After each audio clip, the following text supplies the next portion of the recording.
Pure souls are eternally in love with Krishna. And it's not difficult to revive this love. In this age, it's easily done by chanting the Hare Krishna Mahamantra.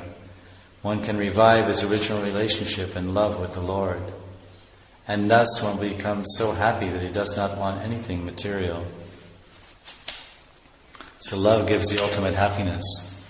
If one has love of God, then he has more happiness than he could ever conceive of. And Prahlad goes on to explain about the frustration of material life. No one has ever achieved the results he desired from material activities. On the contrary, all materialistic people are frustrated again and again. So one should not waste his time in such material activities for sense pleasure. This is the law of nature, that one must be frustrated in his attempts to enjoy. No one can conquer the law. This is the law everywhere, at all times. So then, there's a nice verse here, 45, about the uselessness of material attachments. He said, all of this paraphernalia, wives, husbands, residences, wealth, children, relatives, servants, friends, kingdoms, treasuries, bank accounts, factories, possessions, land, animals, and ministers, they're all temporary. And when all this paraphernalia is very near and dear, it's only near and dear as long as the material body exists. But as soon as the body is destroyed, all these things related to the body are also finished. In fact, actually, one has nothing to do with all these things. But because of ignorance, one accepts all this paraphernalia as valuable.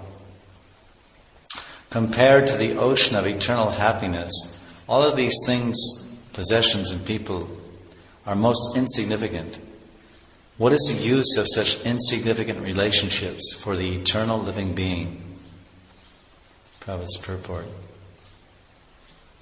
Devotional service to Krishna is an ocean of eternal bliss. The so-called happiness of material society, material friendship, and material love is simply useless and insignificant. One should therefore not be attached to temporary material things. One should take to Krishna consciousness and thereby become eternally happy. So in Prahlad, in text 54, he says that Daitye yaksha rakshamsi striya sudra vrajokasa kaga mriga papajiva santi yachutatam gata.